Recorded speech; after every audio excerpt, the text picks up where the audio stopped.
Très chers téléspectateurs et téléspectatrices de la télévision Maranatha Bénin, recevez nos salutations dans le beau et précieux nom de notre Seigneur Jésus. Prions le Seigneur. Admirable conseiller, Dieu de bonté, de miséricorde, d'amour, nous voulons ce matin encore te dire merci. Merci de nous réveiller en bonne santé, de nous donner, Seigneur, le sens de la vie. Merci encore, notre Dieu, pour ta parole qui nous parvient ce matin à travers les ondes. Viens nous assister et qu'à travers cette émission, tôt le matin, tu puisses lever le soleil d'espoir, de gloire et de joie dans nos cœurs pour la gloire de ton nom. Merci de nous instruire à travers les lignes. Au nom de Jésus-Christ. Amen. Très chers téléspectateurs et téléspectatrices de la télévision Maranatha Bénin, recevez encore une fois nos salutations. Le thème de notre message de ce matin s'intitule « Pourquoi le lait et le miel ?» Alors, lorsque nous parcourons la Bible, les Saintes Écritures, plusieurs fois, les mots lait et miel apparaissent et paraissent plusieurs fois à plusieurs reprises. Et cela n'est pas un fait du hasard, cela n'est pas anodin, mais cela relève des images, de certaines rhétoriques, de certaines figures de style, de certaines typologies dont nous allons parler ce matin. Alors, notre verset de base est dans Exode, le chapitre 3, le verset 8, où il est dit « Je suis descendu pour le délivrer de la main des Égyptiens, pour le faire monter dans ce pays, dans un bon et vaste pays, dans un pays où coule le lait et le miel, dans les lieux qu'habitent les Cananéens, les Héthiens, les Amoréens, les Phéréziens, les Éviens et les Jébusiens. » Amen. À travers cette écriture, il est question du fait que l'Éternel Dieu s'étant souvenu de ses promesses pour Israël, apparaît à Moïse dans un buisson ardent pendant qu'il faisait paître le troupeau de son beau-père. Et alors, Dieu engage un dialogue avec Moïse. Vous connaissez l'histoire. Pour ne pas refaire l'histoire, ce sur quoi je voudrais insister est que Dieu, se révélant à Moïse de façon mystérieuse et de façon glorieuse, lui parle de ce que Moïse doit accomplir comme mission et pour Dieu et pour les enfants d'Israël. Mais dans cette perspective, Dieu miroite aux yeux de Moïse, son serviteur, une belle image. Et Dieu lui dit, je t'utiliserai, je serai avec toi, afin que par toi, les enfants d'Israël soient délivrés de l'esclavage.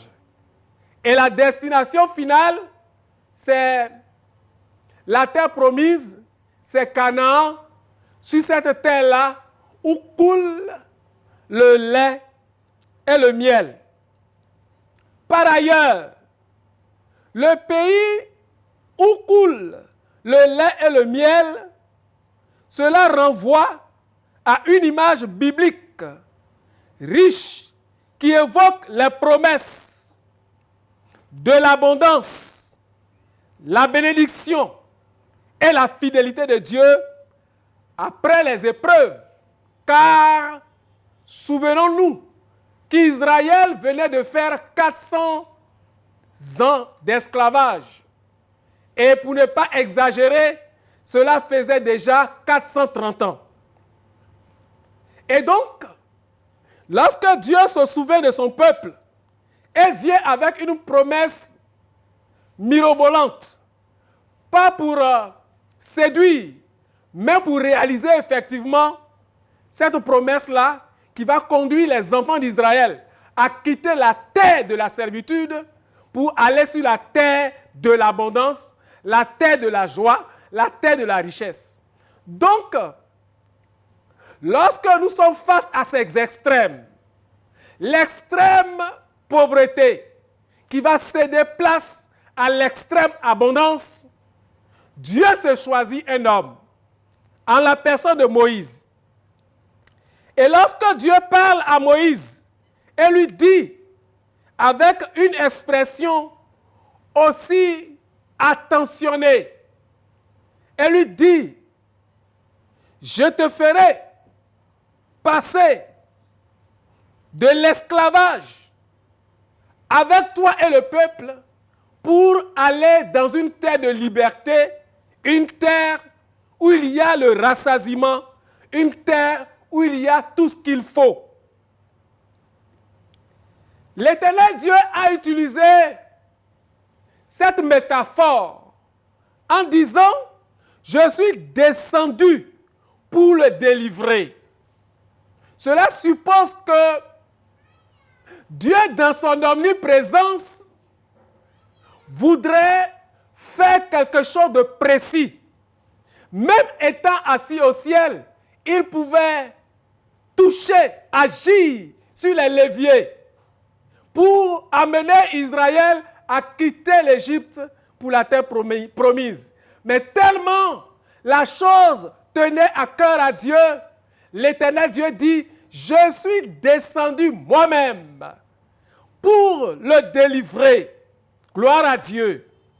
Je voudrais te faire comprendre, bien-aimé frère dans le Seigneur, je voudrais te faire comprendre, toi qui m'entends, vous qui êtes à l'autre extrémité de la terre et à travers la magie des ondes qui me recevez à travers la télévision Maranatha, que Dieu se préoccupe de vous et que vous tenez à cœur à Dieu. Vous avez du prix aux yeux de l'Éternel. Dieu voudrait vous sortir de situation. Et pour cela, comme il a dit à Moïse, il vous le dit au travers des ondes de la télévision Maranatha, qu'il est descendu ce matin jusqu'à vous afin de changer la situation. Si vous croyez en cela, dites Amen depuis votre position. Et à travers cette promesse faite à Moïse en Exode chapitre 3, au verset 8, nous constatons que Dieu réaffirme dans le même chapitre les mêmes propos en Exode chapitre 3 au verset 17. Et donc, nous sommes dans le champ lexical de la répétition. Et donc, Dieu insiste. Et donc, si Dieu est dans une démarche pédagogique, parce que la répétition est pédagogique, cela voudra dire que Dieu a plus que jamais décidé de mettre fin à l'ère d'esclavage dans la vie des enfants d'Israël. Et parce qu'il n'a pas changé, ce matin, Dieu me charge de vous dire qu'il est préoccupé par votre situation de façon pédagogique. Il voudrait insister que vos problèmes seront rangés dans les oubliettes. Ce qui vous a asservi, est-ce la maladie? Est-ce la mort? Est-ce la persécution? Aujourd'hui, cela prend fin.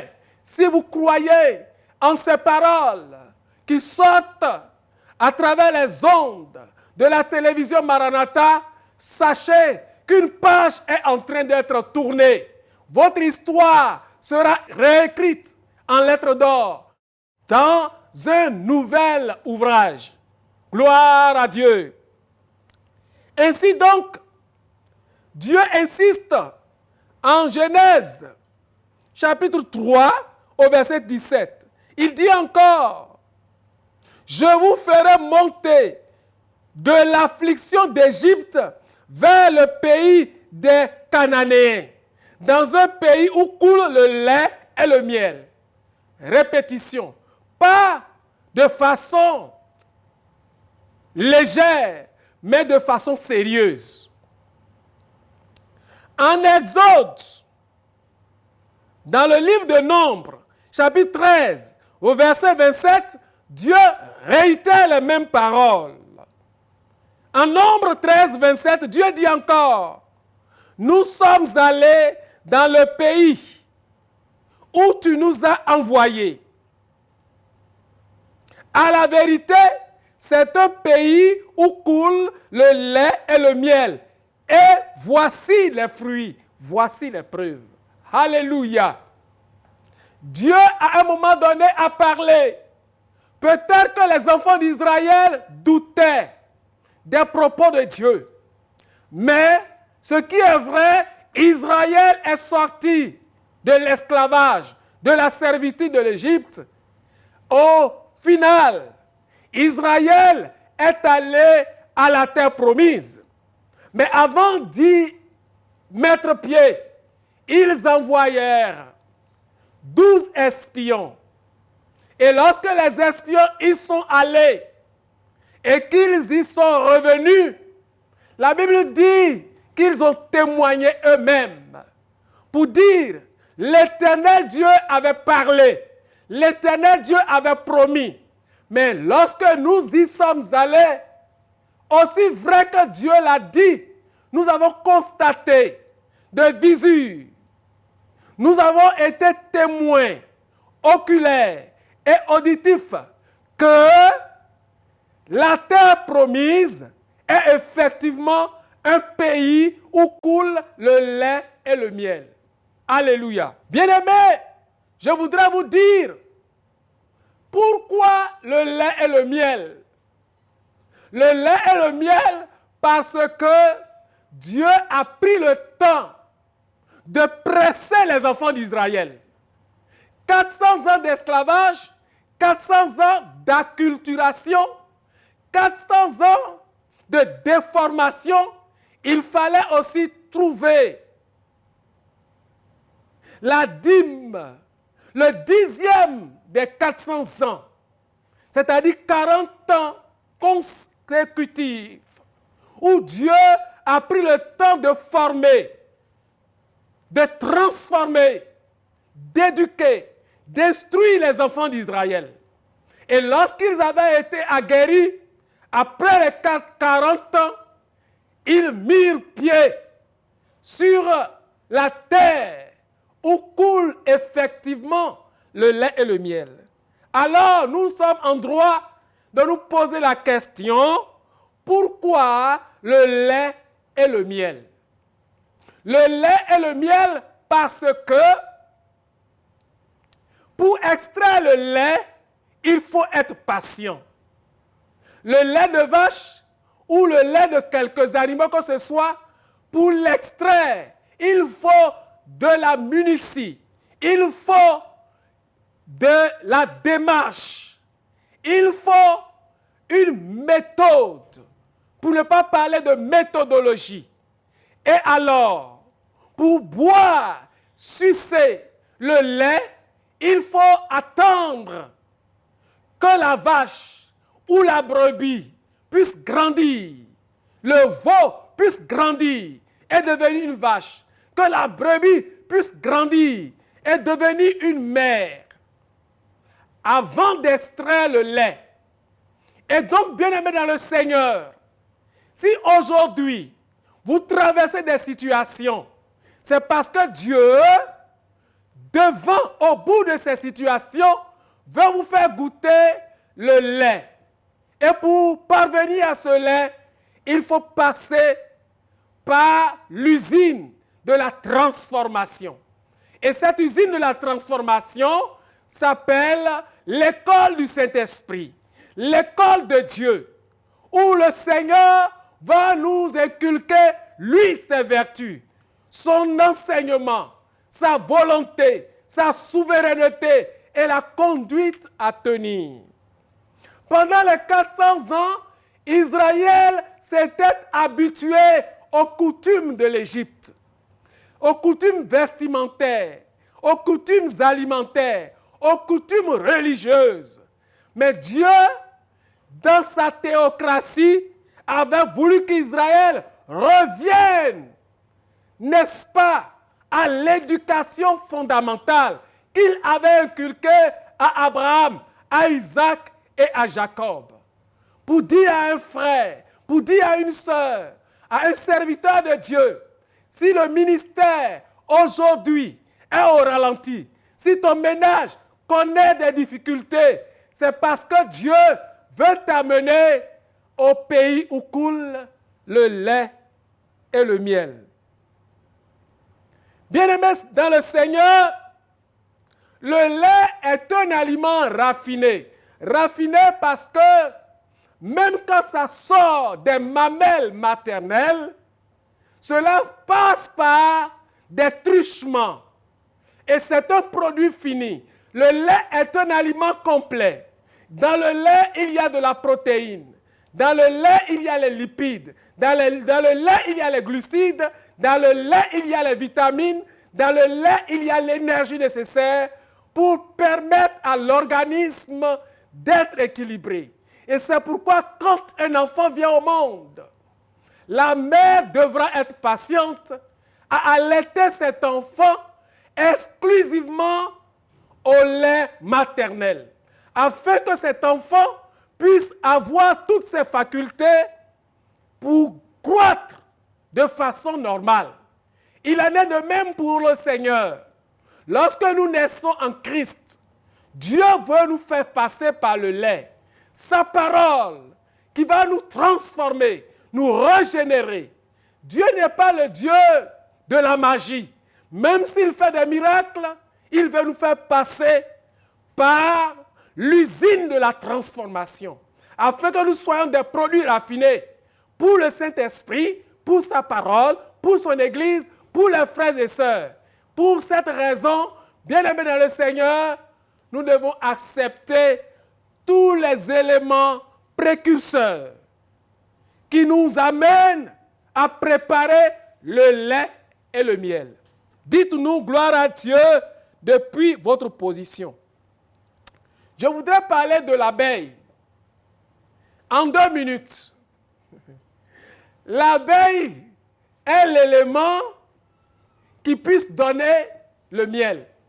Mais l'abeille en elle-même n'est pas génératrice du miel. L'abeille s'en va chercher les éléments de la nature pour en faire le miel. Mais on ne peut pas accepter le miel et refuser la piqûre de l'abeille. Pour dire que, où que vous soyez, les épreuves que vous traversez, vous devez comprendre quelque part que l'abeille devra vous piquer afin que vous puissiez avoir accès au miel. Pour dire, une vie chrétienne normale doit être parsemée d'épreuves. Il n'y a pas d'élévation, de gloire sans la piqûre des épreuves. Demeurez richement bénis, nous allons prier.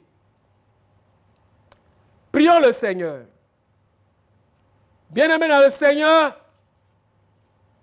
si vous avez entendu un évangile qui dit que la vie chrétienne, c'est facile, cet évangile n'est pas vrai. Car Jésus a dit, quiconque voudra me suivre, qu'il se charge de sa croix pour me suivre.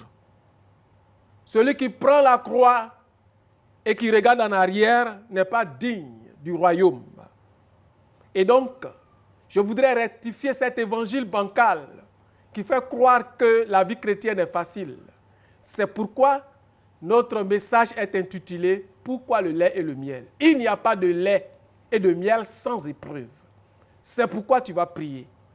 Pour dire au Seigneur, permets-moi par le Saint-Esprit et à travers ta parole que je puisse traverser les vicissitudes des épreuves, à ne jamais succomber, afin d'atteindre le pays, ma destinée, où coule le lait et le miel. Prie ainsi dans le nom de Jésus. Demande au Seigneur, Seigneur Jésus, je reconnais que la vie chrétienne n'est pas facile, tant bien même que Christ soit mort à la croix, mais il nous appelle à surmonter les épreuves. Pour cela, Seigneur, je prie que tu me dotes de la carrure qu'il faut à travers la maturité de l'âme, de l'esprit et du corps, dans la maturité de ta connaissance, afin, notre Dieu, de traverser les situations, de traverser les épreuves, quelles qu'elles soient, afin d'aboutir au pays où coule le lait et le miel, symbole de l'accomplissement de ma destinée prophétique. Et c'est fait au nom de Jésus. Amen. L'Éternel Dieu a dit à Moïse, je suis descendu moi-même pour le délivrer. Gloire à Jésus. Tu vas dire, Seigneur, dans ma situation, descends. Dans mon foyer, descends. Dans mes projets, descends. Dans mon travail, descends toi-même. Seigneur, moi-même, je n'en peux plus. Pour cela, je prie. Comme tu l'as dit à Moïse, descends toi-même, entends mes cris et viens à mon secours. Prie ainsi dans le nom de Jésus. Pendant que tu élèves ta voix et tu pries pour demander au Seigneur de descendre dans les compartiments, dans les coins et recoins de ta vie, là où tu n'en peux plus, sache qu'il le fait. Quand tu l'appelles, il agit. Comme il a entendu les cris des enfants d'Israël, il entend également toi tes cris. Dis-lui, Seigneur, descends. Dans mon foyer, descends. Dans mon ménage, descends. Dans la vie de mes enfants, descends. Et c'est fait au nom de Jésus. Nous allons ainsi donc clôturer par une prière finale.